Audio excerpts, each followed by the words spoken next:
Cátedra CAEL 2016. La Cátedra CAEL es un espacio académico creado por el Centro de Investigaciones y Altos Estudios Legislativos del Congreso de la República para que funcionarios de la institución y de otras instituciones de los órganos del poder público, así como profesionales y estudiantes de diversas disciplinas, puedan acceder al conocimiento de los temas que trata el órgano legislativo en Colombia. La Cátedra CAEL refleja la apertura del Congreso al entorno nacional, formando y promulgando el saber legislativo. Es transmitida por el canal Congreso para llegar a todas las regiones de Colombia, cimentando la importancia de la defensa de la democracia, el respeto, la aceptación y la legitimidad de las instituciones sobre la base de un proyecto de entendimiento nacional en paz, reconciliación y equidad para todos. Cátedra CAEL 2016. Doctora Jenny Andrea Selemín Caicedo es abogada de la Universidad Nacional de Colombia, con magíster en Derecho de esta misma universidad y es doctora en Derecho de la Universidad de los Andes. Ha sido docente de Derecho Constitucional en la Universidad de los Andes y en la Universidad Nacional.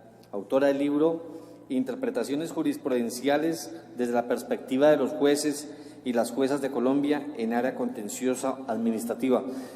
Muchas gracias, doctora Jenny. Bueno, gracias a los organizadores de la Cátedra CAEL por esta invitación. El día de hoy yo voy a hacer una conferencia que he denominado Los mecanismos de control del cumplimiento del derecho constitucional del procedimiento legislativo. Y quiero empezar un poquito con la idea del control, porque yo creo que es una idea fundamental cuando nosotros hablamos del derecho constitucional. Hace un par de meses probablemente una estudiante mía en la universidad me decía: profesora, ¿qué es el constitucionalismo? Y esta que es una pregunta supremamente compleja, yo tenía como que responderla como, es que esta es una pregunta, una respuesta que tiene que darse como en dos momentos.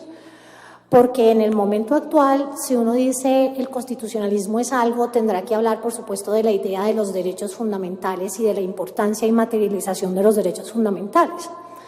Pero el constitucionalismo en sus orígenes tiene una idea y una concepción supremamente importante, que es la idea del control, ¿cierto?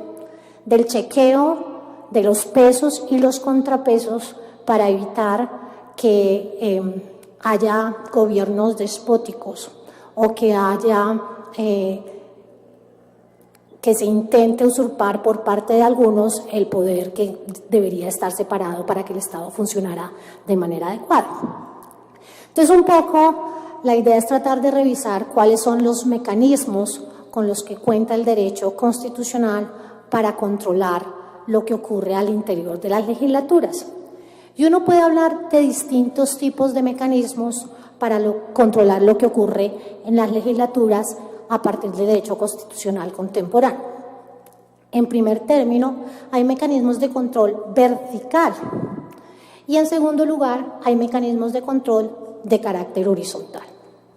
Por los mecanismos de control de carácter vertical entenderemos los que funcionan de arriba hacia abajo a través de los procesos electorales, ¿cierto? En donde los ciudadanos, los electores, pueden controlar si desean renovar el mandato de un determinado representante, sea senador o miembro de la Cámara, porque consideran que está, digamos, representando sus intereses, necesidades y opiniones políticas y por eso deciden o renovar ese mandato o simple y sencillamente deciden que no van a seguir votando por ese candidato y ahí ocurre entonces ese proceso de control vertical. Pero también tenemos unos mecanismos de control que son los mecanismos de control horizontales y que los tenemos aquí en esta gráfica, que funcionan entre las distintas ramas del poder público a partir de la idea de los pesos y los contrapesos. Entonces, el legislativo controlando a la rama judicial a través, por ejemplo, de la función jurisdiccional que recae en cabeza del Congreso, pues no sabemos finalmente con el equilibrio de poderes cómo irá a terminar eso, pero en principio que recae en cabeza del Congreso, de la Comisión de Acusaciones de la Cámara y de la Comisión de Instrucción del Senado. También los mecanismos de control que tendría la rama judicial en relación con la rama legislativa y ejecutiva, por ejemplo, con el fuero penal especial frente a los miembros de estas distintas ramas. Y, por supuesto, también existen mecanismos de control interno al interior de la propia rama legislativa para establecer, digamos, el cumplimiento de las reglas del procedimiento legislativo. Dentro de los mecanismos de control vertical, los que funcionan del pueblo hacia los representantes, uno puede entonces detectar dos grandes mecanismos como la publicidad y la transparencia. Entonces, la idea de un procedimiento legislativo que es transparente, que es público, en donde los ciudadanos pueden no solamente ver qué es lo que están discutiendo los congresistas, sino también cómo están votando en favor o en contra de una determinada iniciativa, pues son cuestiones que favorecen a esta idea del control vertical, porque muy probablemente pues usted puede tener un candidato que fue a su localidad y dijo que iba a apoyar determinada medida, pero vino al Congreso y no votó por eso, o estaba ausente el día que tenían esa discusión. En ese momento entonces se puede ejercer ese control vertical. No, este señor solamente está haciendo promesas. Aquí vino y dijo que nos iba a hacer esto y nunca lo hizo. No vamos a renovar nuestro mandato.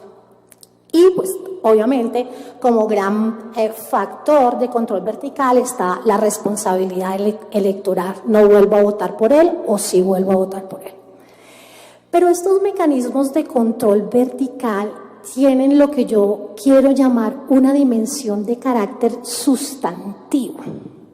Y esto quiere decir que cuando se ponen en práctica estos mecanismos de control vertical, los ciudadanos usualmente están preguntando qué tan cerca está este representante de mis intereses, necesidades y preferencias políticas. No están preguntando, ¿será que los congresistas están cumpliendo con las reglas del procedimiento o están asistiendo? Sino, ¿estos miembros del Parlamento están cerca a mis preferencias políticas? Entonces, por eso es importante que emerjan otra clase de mecanismos de control, no solamente los verticales. Y ahí aparecerán los controles horizontales, en donde la pregunta que uno podría realizarse es si el Congreso está actuando bajo los parámetros establecidos por la Constitución para el cumplimiento de sus funciones.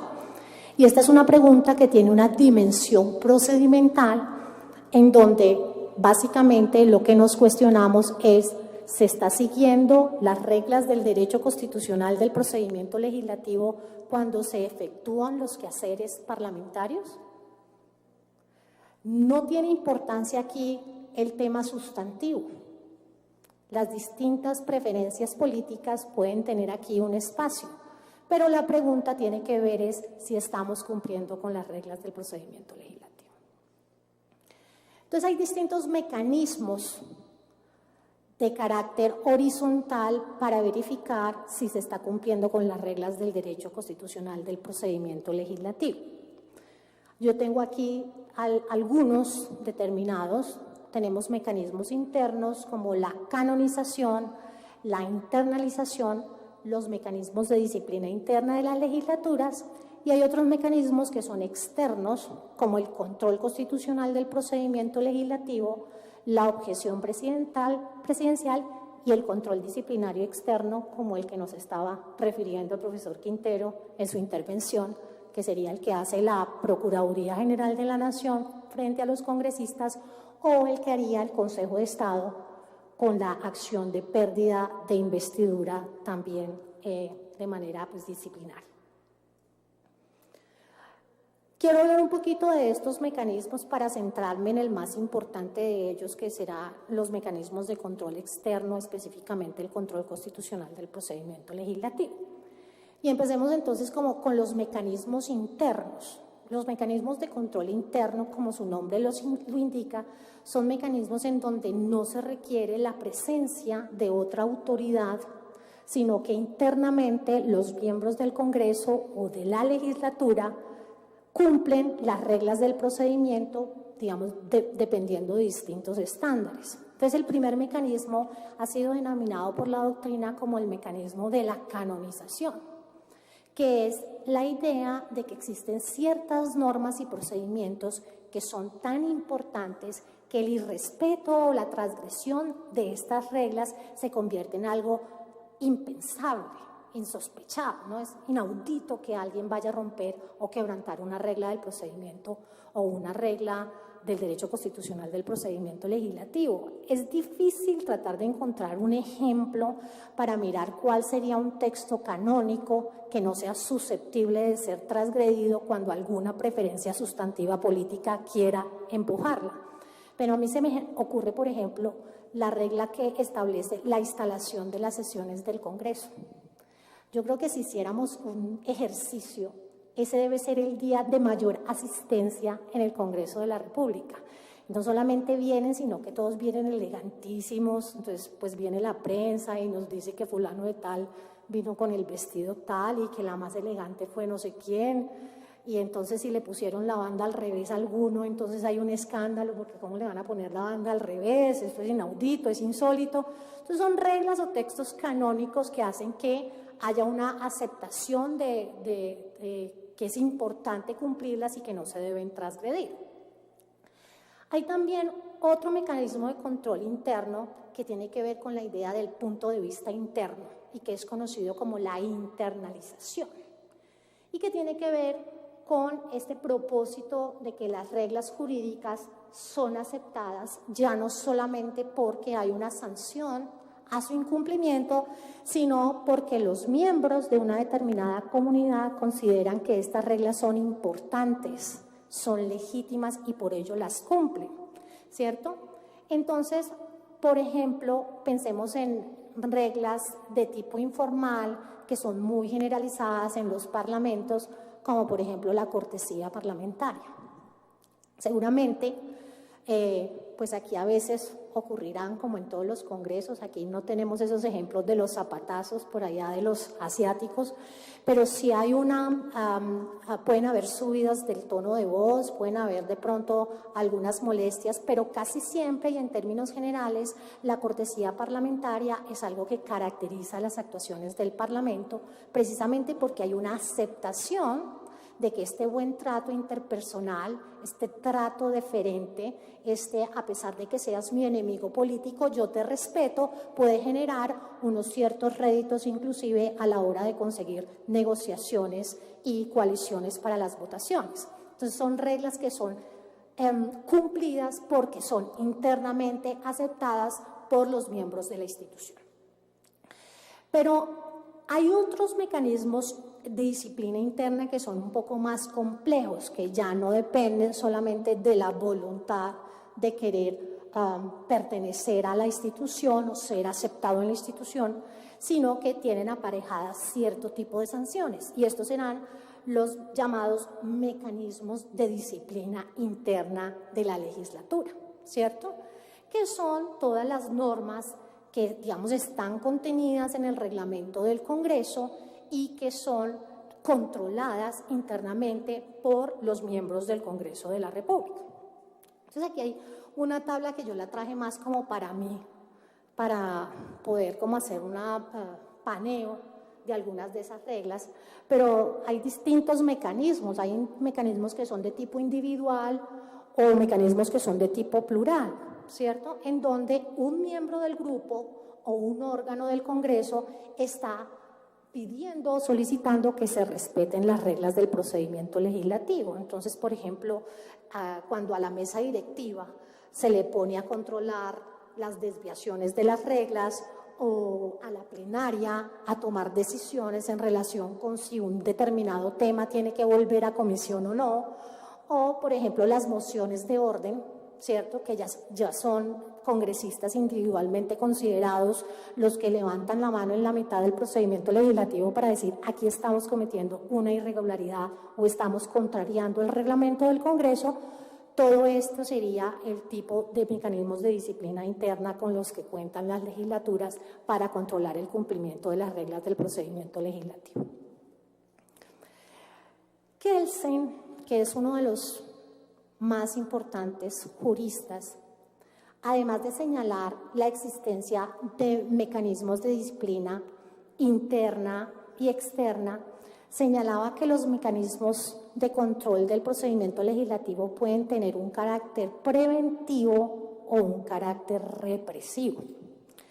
Los mecanismos que tienen un carácter preventivo tratan de evitar que ocurra la transgresión de una norma del procedimiento. Y dentro de ese ejemplo, seguramente la moción de orden es la más clara de esos mecanismos. No, aquí nos hace falta la mayoría, un momentico, esto es, tenemos que votarlo con una mayoría cualificada y solamente tenemos mayoría simple, detengamos esto o repitamos esto. Pero también pueden haber mecanismos de control interno que son represivos. Y los mecanismos represivos lo que tratan es de sanear la ocurrencia de un acto cometido irregularmente a través de su anulación. ¿Sí? Ya es la idea de que es necesario anular, sacar del ordenamiento jurídico una norma que fue aprobada transgrediendo las reglas del procedimiento legislativo. El reglamento del Congreso tiene pocos ejemplos de este tipo de mecanismos de control de disciplina interna de carácter represivo. El único ejemplo que existe es el establecido en el artículo 123 de la Ley Quinta de 1992, que señala que en caso de que un congresista, estando en el recinto, no profiera el voto, ni afirmativa ni negativamente, esa votación tendrá que ser anulada y tendrá que repetirse nuevamente. ¿Sí? Este es un caso que aquí en el Congreso pues dio mucho que hablar con la aprobación del proyecto de acto legislativo 03 del 2011 de sostenibilidad fiscal, para los que lo recuerden. Pero básicamente hay como esa diferencia entre los mecanismos que son preventivos, donde los órganos de disciplina interna de las legislaturas tratan de evitar que se traspasen o transgredan las reglas del procedimiento legislativo, y los represivos que anulan la actuación cometida irregularmente. Sin embargo, digamos, también hay diferencias en estos mecanismos de disciplina interna en a quién se sanciona, ¿cierto? Hay veces se sanciona al infractor. Por ejemplo, cuando la mesa directiva le quita el uso de la palabra o le pone una amonestación a quien incumplió y transgredió una regla del procedimiento.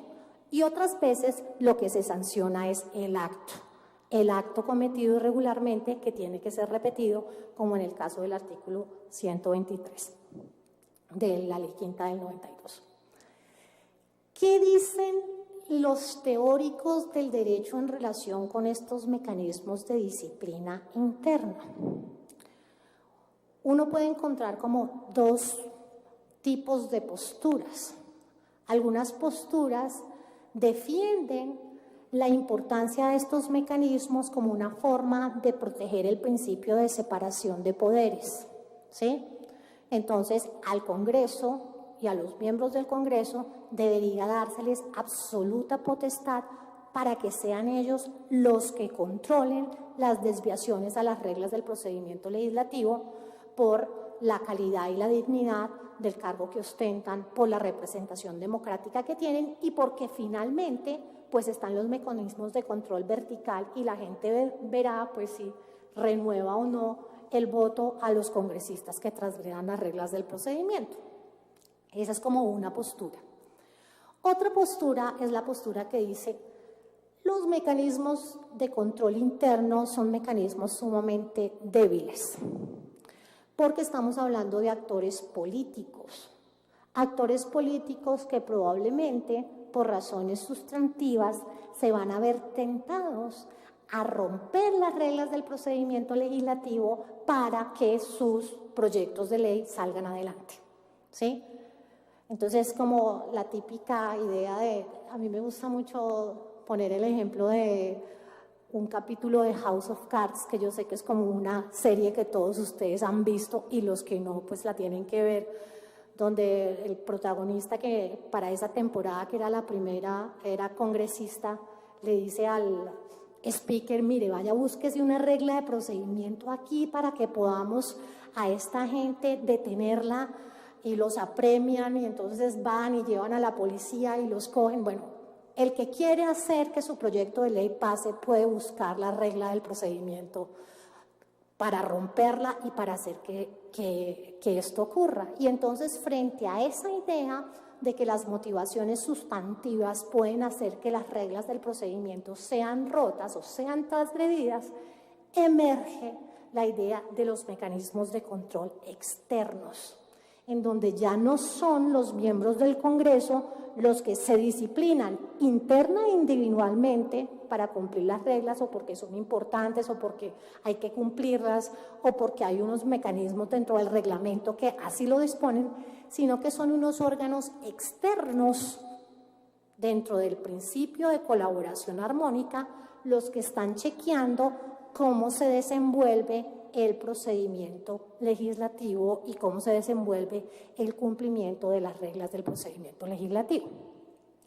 Y dentro de los ejemplos de los mecanismos de control externo, pues uno puede encontrar, en primer lugar, el control constitucional del procedimiento legislativo, en donde a la Corte Constitucional se le impone la tarea de verificar si se cumplieron o no las reglas del procedimiento.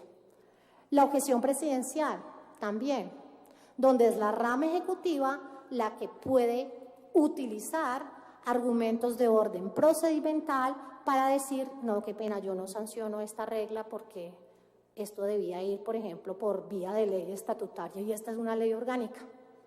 O yo no sanciono esta regla porque las mayorías que había no eran las mayorías suficientes o porque no había quórum, qué sé yo. El control disciplinario de la Procuraduría General de la Nación, que digamos nosotros tuvimos hasta, digamos, el año 2013 probablemente una discusión en el derecho constitucional colombiano en relación si la Procuraduría era o no competente para disciplinar a los miembros del Congreso de la República. Había, digamos, un antecedente en el año 2004, otro antecedente del 98, pero viene a ser una decisión de tutela, que yo creo que todos ustedes recordarán, es la tutela de la sanción disciplinaria a la senadora en ese entonces, Piedad Córdoba, donde la Corte Constitucional establece si la Procuraduría General de la Nación es competente para disciplinariamente sancionar a los miembros del Congreso.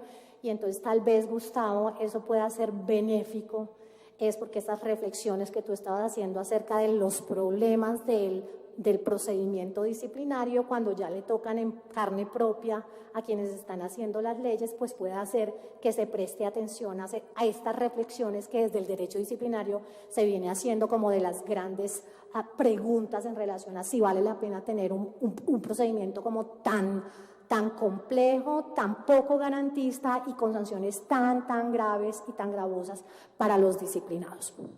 Y por último, también hay un control disciplinario que hacen los partidos políticos a sus miembros y que es un control externo. Dentro de todos estos mecanismos de control, la teoría jurídica tiene una fe extraordinaria en uno de ellos, que será el control constitucional del procedimiento legislativo. Y la fe extraordinaria que tienen autores, por ejemplo, como Friedrich Schauer o como el mismo Hans Kelsen, no radican tanto en la idea de que las cortes, digamos, tengan una postura o una mejor conformación o una mayor popularidad, sino precisamente en la idea de que a veces los seres humanos necesitamos de otras personas, de otros agentes que nos hagan ver nuestros errores. Y esos otros agentes de pronto pueden ser, nos pueden ayudar o nos pueden conducir a mejorar el cumplimiento de las reglas. Entonces, básicamente, eso es un poco el argumento de por qué justificar el control constitucional del procedimiento legislativo. En relación con el control del procedimiento legislativo, uno tiene que establecer que pues, es el artículo 241 de la Constitución el que le otorga esa competencia a la Corte Constitucional en nuestro caso colombiano, señalando que cualquier ciudadano puede demandar una norma jurídica por vicios de procedimiento en su formación. Igualmente, esto también, digamos, esta norma pues tiene una connotación supremamente importante cuando la función que está cumpliendo el Congreso es la función constituyente, porque de acuerdo con la lectura textual del 241 numeral primero, los actos modificatorios de la Constitución solo podrán ser demandados por vicios de procedimiento en su formación. Esto, digamos, es una lectura que ya en el constitucionalismo colombiano está siendo desafiada con unas consecuencias que no son compartidas por muchos, por un gran sector de la doctrina que ha criticado vehementemente la doctrina de la sustitución de la Constitución que la Corte ha venido estableciendo para reinterpretar esta norma. Pero básicamente este control pues, es establecido por el 241 y también establece el 241 en sus numerales segundo, octavo y décimo un control automático que hace la Corte, que uno podría calificarlo como semiprocedimental, en donde revisa ciertos actos normativos, como por ejemplo los tratados internacionales, tanto por asuntos de forma como por asuntos de fondo. Este control procedimental es para evitar las transgresiones e incumplimiento de las reglas del trámite legislativo, el control externo ocurrido a través del control constitucional del procedimiento legislativo. Muchas gracias.